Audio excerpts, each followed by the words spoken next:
Good evening, ladies and gentlemen, and welcome to another episode of live sessions with GETI or Global Education and Training Institute under the hashtag Disruptive Education Movement. And today I have with me a phenomenal personality, Mr. Abishek Yadav, who is the founder and chairman of Griffin's International School in Kharagpur, West Bengal, a school that has received numerous awards in the past 4 years.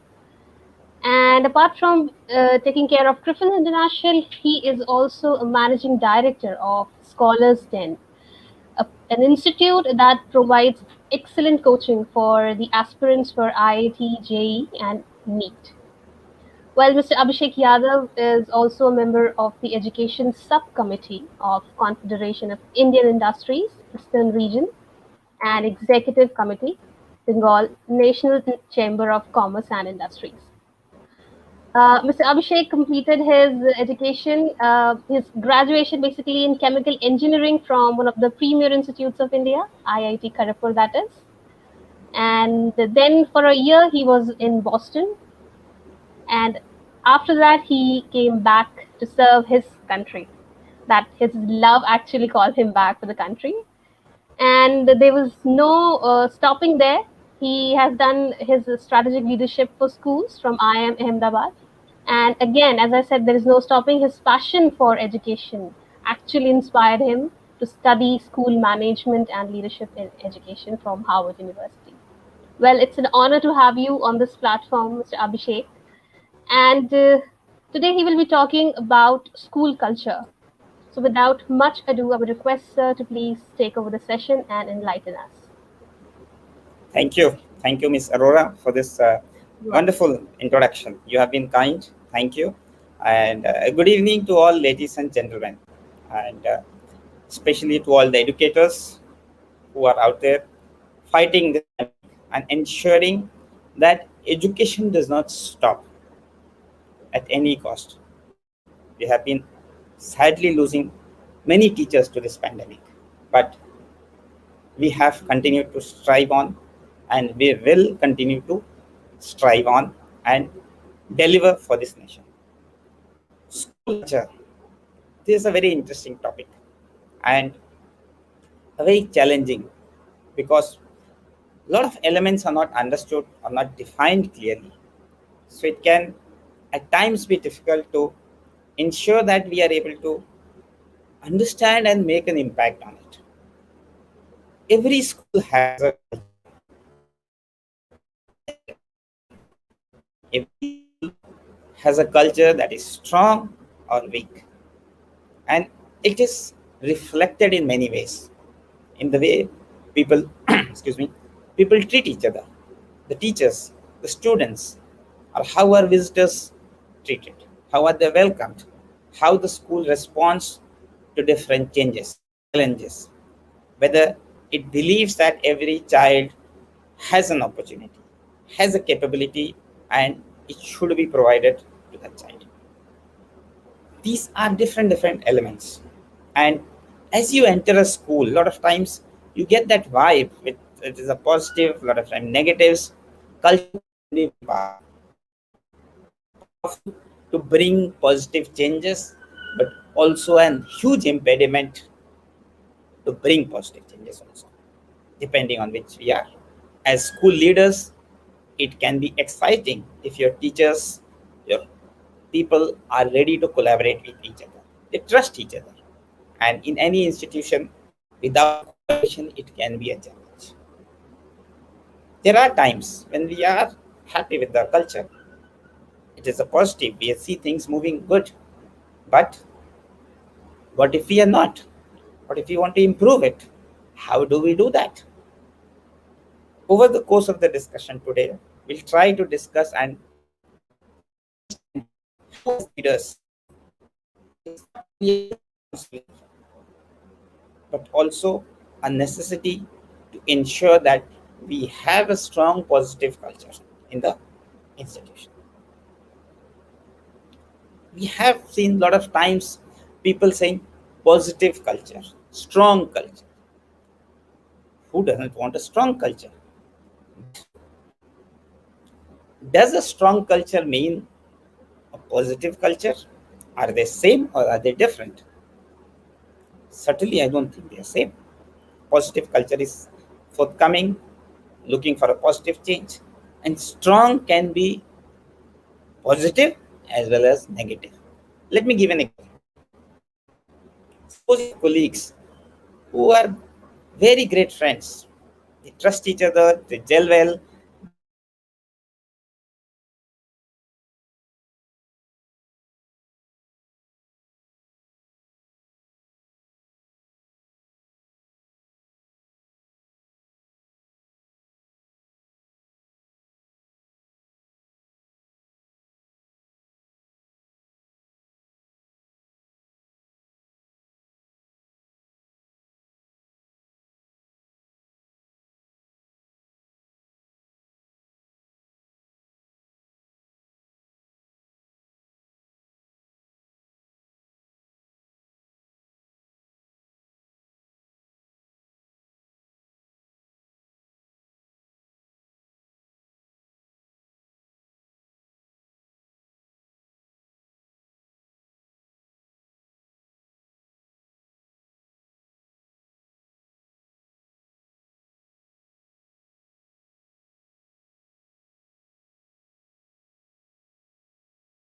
Well, Mr. Abhishek is facing some internet problem, but we'll wait for him. He'll join in a few minutes.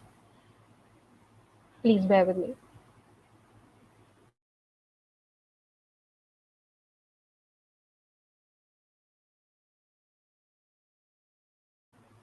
Since he was talking about the school culture and its importance, I would request if you have any questions in your mind, anything that you would like to ask him, you can post it in the comment section.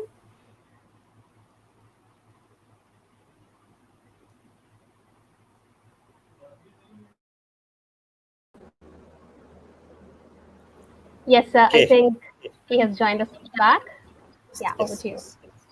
I think network has always has some issues, but I think fine. Yes, no problem. I hear you, but fine. Thank you.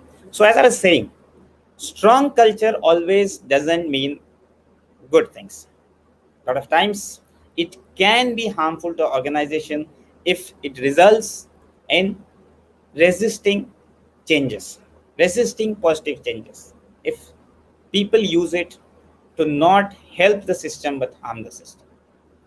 So instead of defining in that way, let us define it in a fashion where it will help us align more with the vision of the institution. Every school, every institution has a vision for its students, for its staff, and all the stakeholders. And aligning the culture with the vision helps us to understand better. It helps us to measure where are we in terms of achieving our goals and what elements are aiding and or harming towards this goal. So let's call it either the culture is inhibiting or enabling. What is inhibiting? Something that is negative towards you achieving your vision for your students or your teachers. Likewise, enabling is something which helps us achieve those goals much faster. And mind you, no school is at extreme, either of the extremes. You are either somewhere more or less enabling or somewhere inhibiting, but completely nobody will come. And it is important that we are able to identify the elements of a culture so that it would help us to understand better and eventually change the course. As I said in the beginning, we want to first understand where we stand as an institution, and if we are unhappy with the culture, we will work towards achieving a better culture, a culture which is strong and which is enabling toward the vision that we have for the institution. Some elements which are visible, if I would say, in a culture would be what? Communications between staff, the way the staff dress, the students dress, how they greet each other in the morning, how are students welcomed. All these things are visible and you can see the energy that is there in the institute. What are the decorations in the classes? Which decorations find space on the hallways? Displays that are there. These are all part of the culture of an institution that we can see. As you enter, you can see. As you walk around the class, you can see. But what are the invisible ones? Many that we may not be able to see, but still are an important part of a school culture. They would be the values, the beliefs. You cannot see that, but they are very, very vital. The norms of the institution. Norms is when you say this is how things are done here, you're used to hearing this kind of thing. It is because of certain culture that exists, people get aligned to that. So if I have to define culture, I would say there are three key dimensions to a cult to defining culture. First and foremost would be shared beliefs and assumptions. What shared beliefs do the staff have? Let me put some example that will be able to elaborate better on this. Whether teachers believe that each and every child is capable of learning, how they believe that first generation learners have a better chance or not. If they do not have that belief, that can have a huge impact. Parental engagement. Not all parents, like all students are not same, not all parents are same.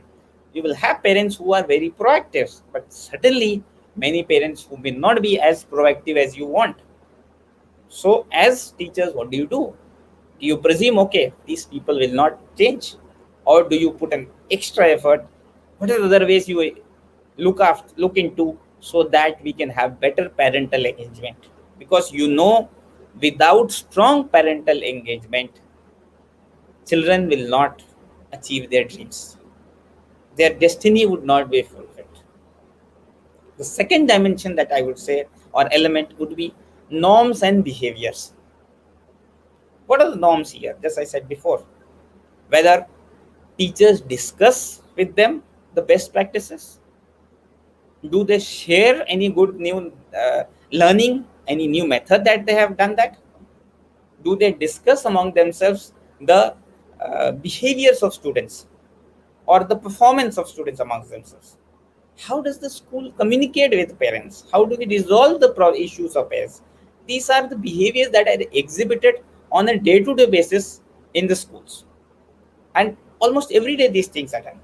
Finally, another important aspect is the artifacts, if I would say, or the most tangible part of a school culture. The way the classrooms are arranged, as I said, the way hallways are arranged, the way you're welcomed, all those things, they reinforce the culture of the school. They are the result of the earlier two dimensions. Different schools will have different kinds of culture, I said. And remember, no two schools can have the same culture because every school has a different mission, different vision for its students. Some school may give high priority to extracurricular activities. Some schools would focus more on STEM learning. They believe that is the technology of the future, and if children are not taught now, it will not work. But there could be another school which says, no, my job is just to teach students well. I will focus only on academics, and other things are not that very important. Everybody has a different vision, and nobody is wrong. Everybody is right. And their culture would almost always be aligned to their vision. But if you want an enabling culture, there are certain key elements which must be present. Without that, never you can have a proper enabling culture in your school. What is the first one? Effective teaching and learning. Most vital, without a doubt. Why are students coming to school? Because they want to be good in academics. The parents are sending the kids so that children learn. Every child must get grade level proficiency. Certain minimum learning level is to be achieved so that they are capable to tackle the challenges in the next grade. So that is very important. With effective teaching comes effective learning. We all know very much as leaders that good teaching does not need not translate into good learning. Good teaching is important, but we have to go beyond that to ensure learning also happens, because end of the day we measure the learnings of the students. Another aspect I would highlight is equity. Equity is very very vital. Equity, we all know, is different from equality. All leaders understand that everybody is not equal. Some children are slow bloomers, some are special children, but everybody has a right to get equal opportunity. And as institutions, especially as schools, it is our responsibility to ensure that we provide that. Schools, remember, are different from colleges or professional education institutes. Why? Because is a lot of homogeneity in the schools, in the colleges or the institutes, higher institutes. But in schools, you get a variety of students, and with variety of problems, variety of challenges, learning abilities. They're all different. And it is in our moral interest, moral right, and duty to ensure every child is given what he requires to achieve the level that is mandated for each every grade. And if I sum up all the three elements which I said, foremost, of course, without a doubt, is the shared beliefs. Because unless you believe in something, it will not translate into actions. Shared beliefs, without a doubt, once they are there, you start believing in something, it translates into the behavior of students, behavior of you. If you believe every child is capable, you start putting effort in that, and once you put effort, you finally get the artifacts or the results of their hard work and your hard work. That is very very important, and that is what we are wishing. So now suppose we want to build a strong culture. We have understood, we know where we stand, and we want to improve. No school is same, I told, and every school culture has a scope to improve for the better. So what is a strong culture? Let us understand that first, because everybody wants a strong culture and an enabling culture. We all have some norms which are espoused, or I would say the vision of the institution that is there, and there are certain things which are enacted.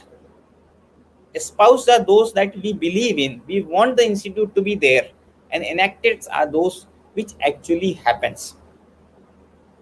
Let's small example I will tell you. You want every meeting in the school to start on time. A lot of times it doesn't happen. If people are late always, then the enacted norms are the ones which are ruling. Always remember, enacted norms are the ones which are there on ground reality, and they affect the final outcome of any school. It is important for the leader to state clearly the espoused norms of the institution explicitly and very very clearly. This is very important. Unless we keep espousing them, we keep telling our teachers, stakeholders about the norms, it will not be part of the regular culture. People like convenience. Nobody wants to put the hard work. But if you keep stating, they understand that yes, the leader values these things, and now it is in our interest as well as the institute's interest to work in that direction. As leaders, you are aware many times a yes in front of you may not actually mean yes. You have seen many times. So important, we keep saying these things. Another aspect we have to remember, while we say what we expect, a lot of things we don't say, and that is also can lead to a hidden culture, if I would say. What is that? Let's me explain with an example. Suppose you are saying about safety of the institution. If your focus is not on safety, the stakeholders, especially the teachers, will presume that okay, the management doesn't or the leader doesn't want too much focus on the safety. Let's not worry about it. Nobody wants to put the extra effort. They will work towards what you ask and ensure that you get it. So, a lot of times it is important you see that what things you are not telling, what you're not stating, because if the numbers increase, they could become a big drag on the system. And changing them again, you would have to go through the entire exercise again. The greater synergy we have between espoused norms and enacted norms, and the more people believe, the stronger is the culture of the school. I institute that we would be happy the way things are going. So, how do we bring that change? We all want an enabling and a strong culture. And as leaders, there is no doubt it is our responsibility, and we have the authority to bring that change. Day to day decisions we take. Culture plays a very important role on that. And unless we resolve those things, it cannot happen. So let's suppose you take a problem in a school culture and you feel, okay, this is not right and we need to change it. Again, everybody will not believe you. Everybody may not believe that this is a major problem or this aspect has to be changed. Nobody likes change. Very, very clearly. People are happy the way things are. Nobody wants to put the extra effort, extra skill they may have to learn to just to bring that change. So it is important that we remind them, we see what their beliefs are, whom in all we can take together. The biggest challenge, about changing culture is what? It is the people who are part of the problem are also part of the solution. So, unless you have them with you, unless they start believing in your vision, it is going to be very, very difficult to change the culture of any institution. It requires us to change the heart and mind of all the stakeholders: teachers, students, parents. Your parents may have a habit of not turning up for PTM, not ensuring that the children do their homeworks. So these are big challenges. Now, as leader, your job is to ensure, see what are the issues are there. Normally, there would not be one issue that you want to improve on. There would be multitude of them, and it is in your duty that to see that you see which one has maximum people agreeing on the change, maximum people realizing okay, this is a problem. And a lot of times tragedies lead to huge changes in the culture. Let me take an example. The school bus is there, safety was never a norm, and now there's, god forbid, doesn't happen, but suppose there is an accident, suddenly the focus changes completely. People who were reluctant earlier to do anything for work on safety, really thinking that no, it is not a big issue, now they say no, we have to do something. And as leaders, of course, we have to turn tragedies into opportunities. There are many things like that. Performance of students, maybe a child is bullying, suddenly an incident comes and then you realize okay, we have to work on this. Maybe you realize, but other people were not thinking, no, it is not possible in our school, things are safe, we are doing great. So these things happen. So tragedies can be a great change agent or initiator of a great change agent, but we wouldn't wait for a tragedy to make changes, would we? Certainly not. Then what do we do? First and foremost, I think, explain to your stakeholders what your vision is. very, very clearly in terms of the change that you want. These are the things that we are doing, and I think this is a change that must be done because of certain reasons. And you must have some data or some facts to collaborate as to why you believe this is important and how it will bring a positive change and enabling change into the school culture. Remember, the vision that you set has to be effective. It cannot be too rigid, it cannot be too vague, because nobody will understand what you're trying to do. Just few characteristics I would like to discuss about an effective vision, because that will help us to communicate properly. That is very important, because the way you put it, the way you frame the vision will go a long way in making a difference whether you are able to do that change or not do it. First and foremost, of course, your staff must be able to see where it leads. Let's say I make a change in safety and I say 5 years down the line, we will have every child safe. People should be able to imagine, okay, we have a situation where there is no worry about any safety over there. It's like, and something which your stakeholders must desire. If your vision is something which they don't desire, it is not going to be effective. You will have a lot of resistance from them. That is very important. It has to be realistic. I mean, I have a school. Now, if I have a vision, let's say all students should be IITians, it will never happen. Or all students, after passing out, another next 15 years, they should all become billionaires. So these are just extreme examples, of course. But like that, we can have many more visions which are not realistic, goals which are not realistic. That doesn't help. It should, so that our target is to ensure we give a clean vision which people can relate, can understand. Because if it is not easy to communicate to others, then it's lost out in the communication. Communication can be a huge challenge.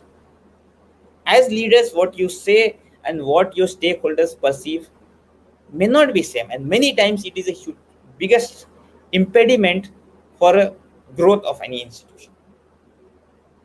It should allow some experimentation. That is very important. Why I say why experimentation? Because you will face challenges as you go ahead.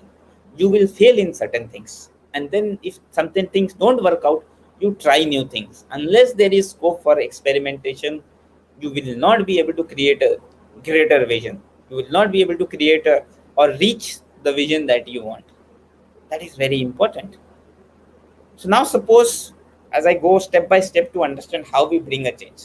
Suppose you have had the vision, now you spoke to your team members that, okay, this is what we think, this is what we discussed, and you see in that staff meeting, let's say whatever people number you have, that some of them agree and some of them are mute, as most of the cases happen. Some of them may say, maybe, sir, no, I think it is, we can focus on something else. Maybe it is not vital right now, but that is okay. You will never have everybody agreeing with you and never everybody not agreeing with you. So you have to create a core team. That is important. A team of people, your senior people, and also people who believe in you. You can invite everybody that this is what we are forming. Who all are interested, please come. Who believe this change can be done. Remember to include some of those influencers you have in the school who may not have great authority, but people listen to them. Go for their advices. Maybe because of experience in the school, maybe they are very old, maybe any multitude of reasons can be there. But they lot of times they make or break the way things proceed. So important to have that. And as you form your team, one of the foremost and most vital thing is that your actions should completely reflect in your vision. I mean, the saying that actions speak louder than words cannot be more true in any other case, I would say. As leaders, let's say you are unhappy with the way teachers dress and come to the institution.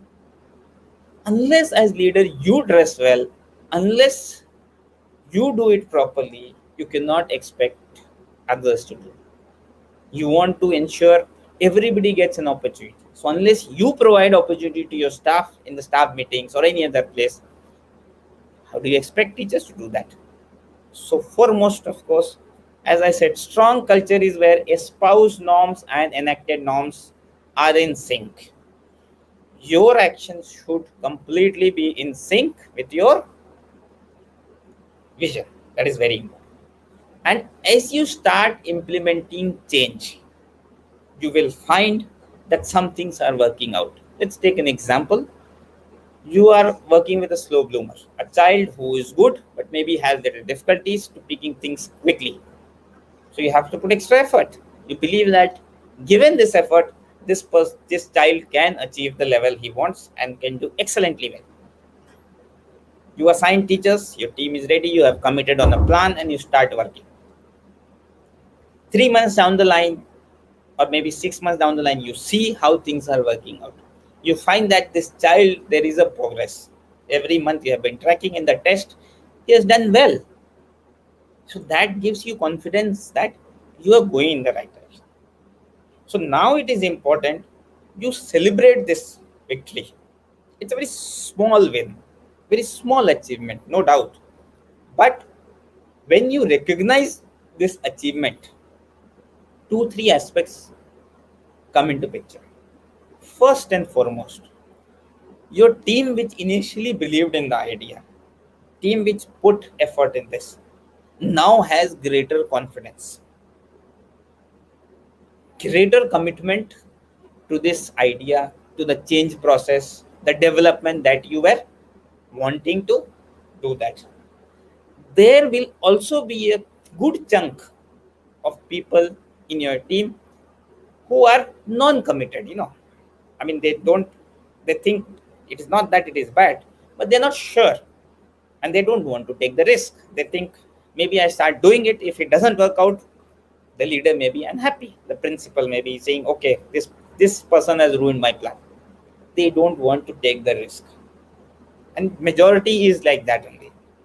Now that they see that, okay, this is working, they now start believing.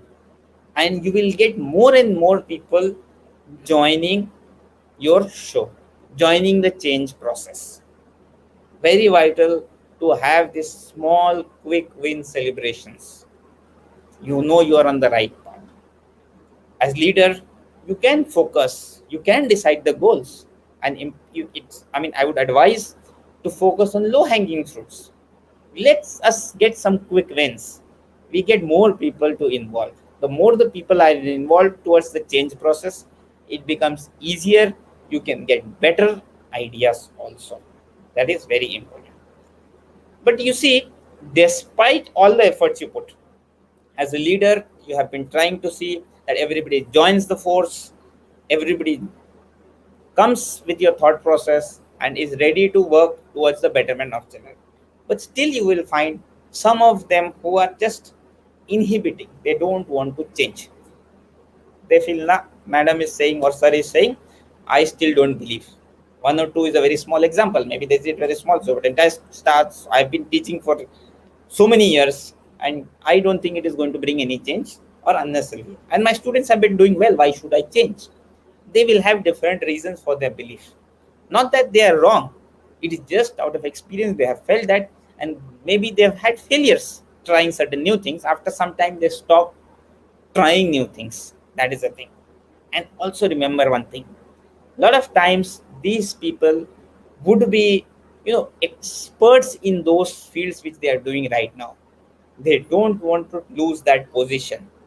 New things, new way of teaching, maybe art integration you want to do, or maybe STEM integration you want to do. That is completely different thing. You have to start incorporating more and more elements. So in that case, what happens?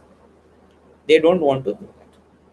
Then as leader, I think you should bring your authority to the fore and explain and discuss very clearly what is expectation and what you expect from the teacher. As leaders, you can make policies and procedures that help in people, your staff, your parents, whomever you're trying to bring change, to work in that direction. The desired behaviors are rewarded. You can have, feedback giving. You may incentives are there, rewards are there for people exhibiting desired behaviors. We are now not focusing on the beliefs. Despite effort, the beliefs are not changing. So we think, let us not work on the belief. They may believe whatever they want, but certainly let them first see the result. Maybe the belief will come later. Here we want the action to be taken first on this. And remember one thing, again, keep celebrating all those changes which are bringing positive, because that keeps the spirit of the entire staff high. The people who believed in the vision, attracting more students. This was one case where you have been able to say, and we presume you would eventually, over a period of time, change. Remember, these are not quick things. These cultural changes take time, huge amount of time, lot of times. One extreme example, if I would give you, is sati. I mean, it took almost 200 years. In 1700s, it was banned, and almost in that, I think around 150 years at least it took before it completely, legally it was banned, but actually in practice it got banned very, very late. People stopped doing. So here, of course, we don't have so much time, but yes, changes don't occur overnight. Remember, good and bad both. So it is a positive if good things are not changing overnight. It is challenging, yes, you have to put a lot of effort. And even if you have one challenge, one problem which you felt in the culture that was to be worked up, you work together with your team and you were able to achieve that goal, there would be new challenges that would be coming, because culture keeps changing. It is an evolving. The Indian the culture of this country is evolving. It is changing. We are a huge old culture of almost 5,000 years old, and things have been changing. Likewise, here also, the school culture will keep evolving, keep changing. So, as a leader, what should you do?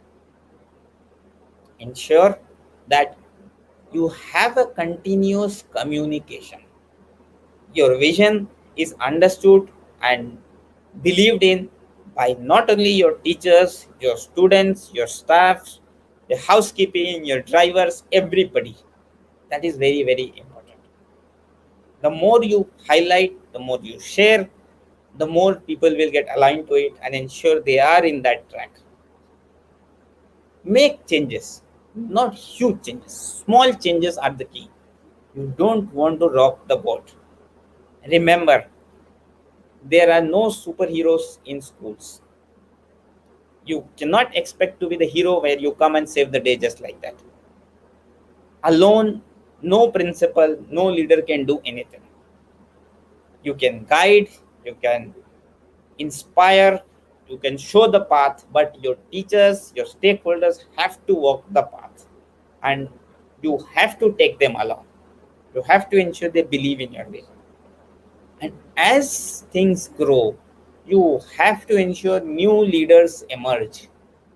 One prime role of any leader is to ensure that new leaders are created in the system, so that they identify the changes and they become change agents. That way, it is a consistently growing organization. So, if I sum up what we discussed today in terms of understanding the school culture, culture is a very, very strong lever for us to bring change. It can be inhibitor, but I think if we use in the positive way, if it is can be worked to bring an enabling culture towards the vision of the school, it can be very powerful. The norms and the decisions that we take, the norms that guide the decisions that we take, can affect, can have an impact on a daily basis on small, small problems, how we respond, how everybody else in the institution responds. Not all decisions are taken by leaders. Not all decisions are taken by the principal. A lot of times The teachers take decision. The bus conductor has to take a decision. Something happens on the bus. What is the decision he take? Whether he gives priority to student safety or anything else. Like that, small things are there where decisions are taken each and every day, and your culture will decide which way the decision is taken. It is very crucial that our espoused norms and enacted norms are aligned as much as possible. What we say, what we do must be same. You cannot say that we care for everybody, we believe every child is good, and then you go to the class and see that okay, some children are getting special benefit, somebody is not getting. Then you are not doing that. Nobody will believe you. Finally, I just highlighted one of the ways I think as leaders you can bring change into your institutions. As leaders, you can be the change agents for your institution, which will make the school culture enabling and strong. And I am sure if you have that kind of culture, it is a joy to lead a school. Thank you. I thank for the time you have given. I would request if anybody has any query or questions to please put in the chat box so we can take it forward.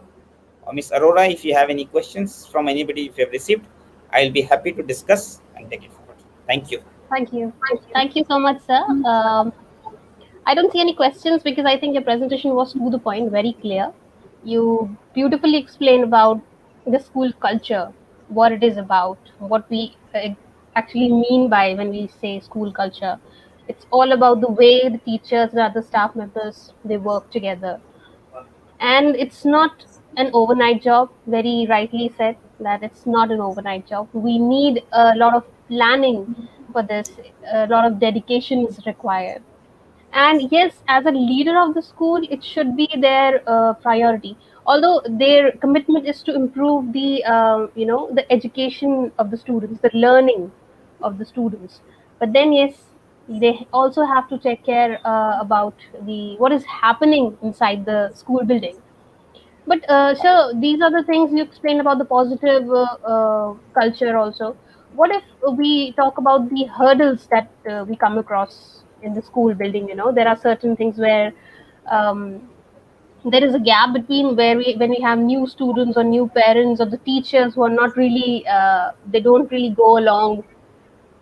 So that's Yes, another yes. problem when we talk about the culture, because we cannot simply impose things on the parents who are not ready to accept. Correct, correct, correct.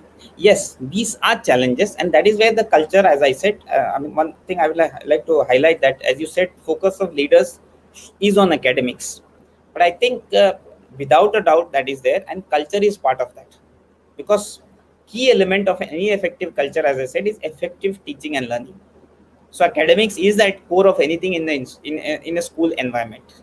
But suppose you have elements which are not conducive to learning, conducive to the school environment, you will always have, and remember, always have, in every culture there are some subcultures. You will have certain subgroups which are negative, even if you have a completely negative groups, but still you will have certain positives.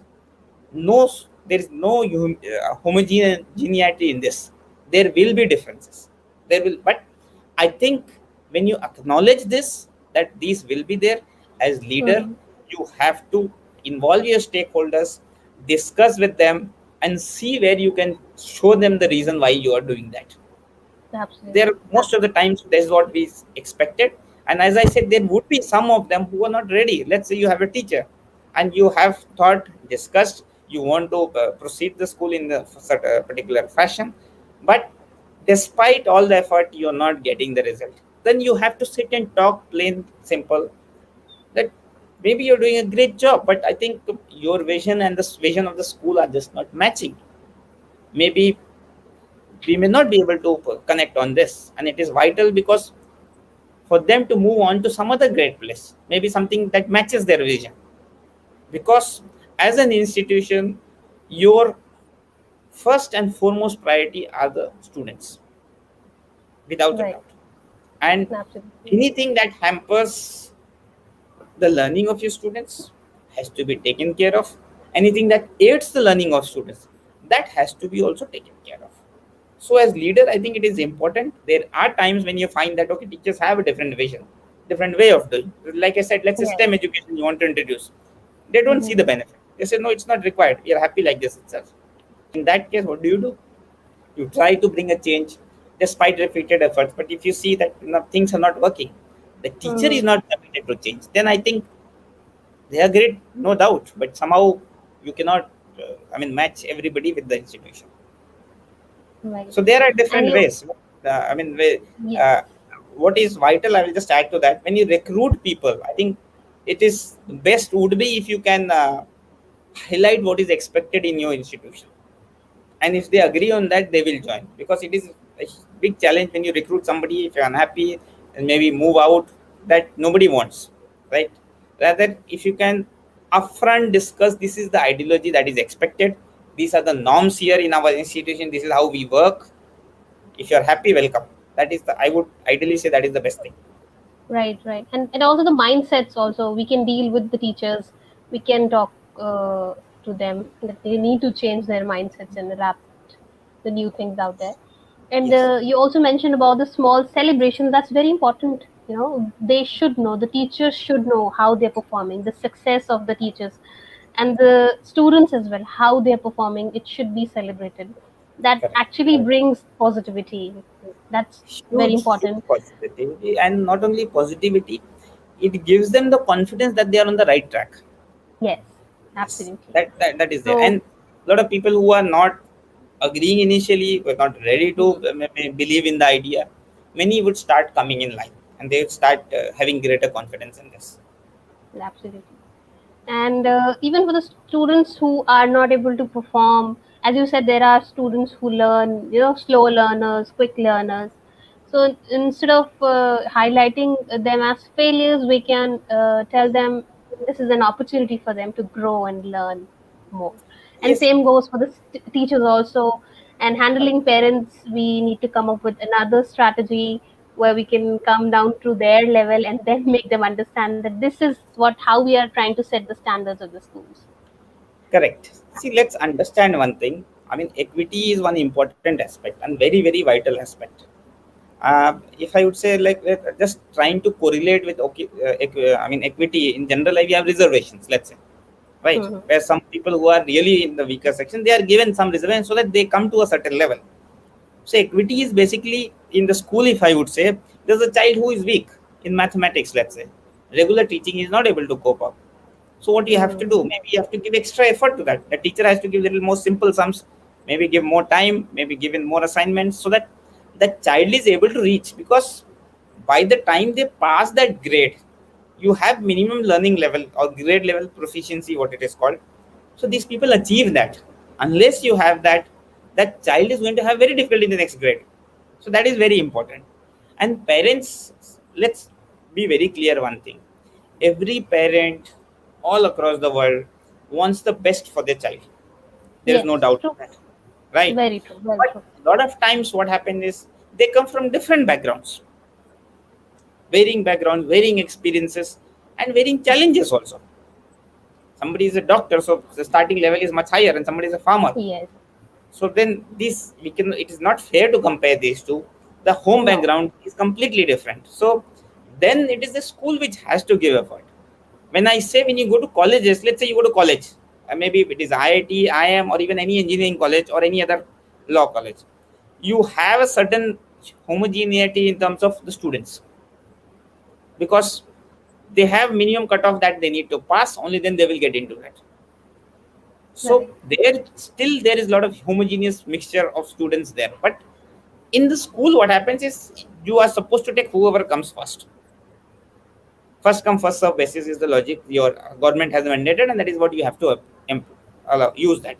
In that case, you will get children from varying backgrounds, and they are in different phases of their lives.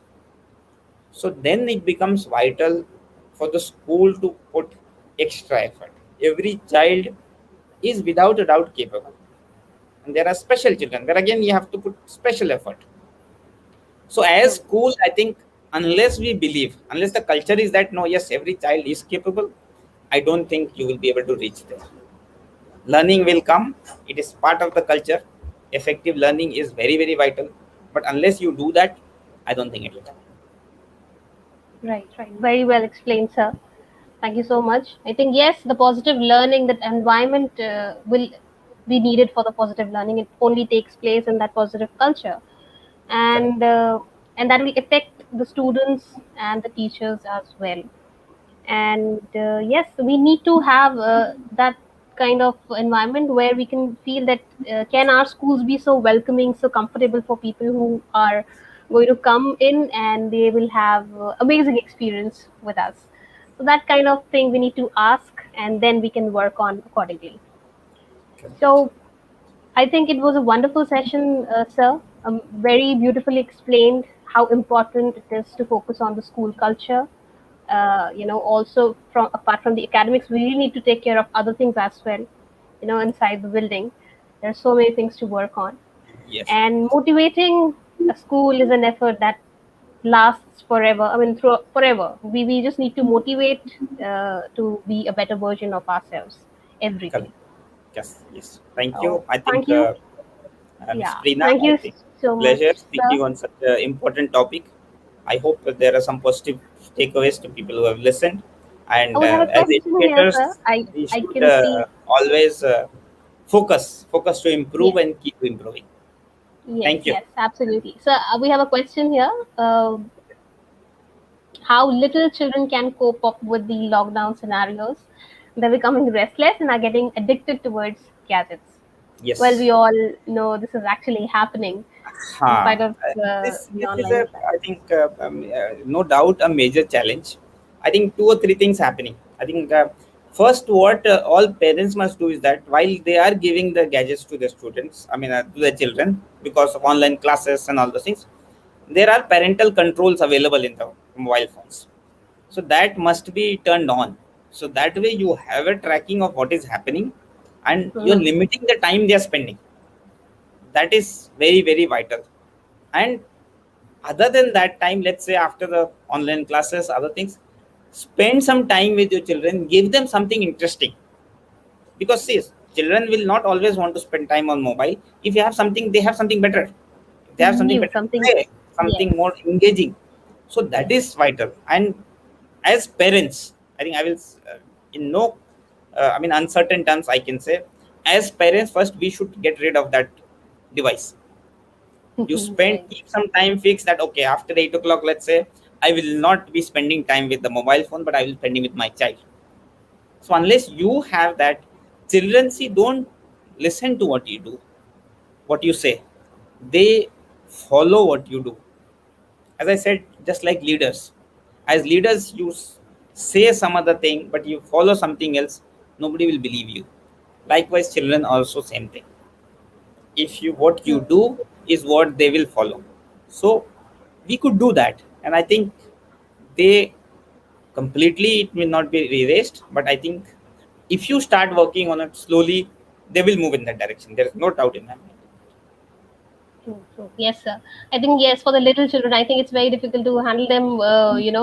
They want something new every time, so a little effort is required from the parents' side to come up with something creative, something that takes their Yes, attention, and interesting. eventually they're going to leave the gadgets. So Yes, that's the trick you can try yes, at your yes. places. So I Fine. think you have answered the question very nicely. Thank you so much, sir, for joining us today. Big Thank thanks to you. you on behalf of our Thank you, Ms. entire team. Prema. Okay, have And a good thank day. you, all the viewers, for joining. Stay safe, take care. Thank you, Yeah, sir. thank you.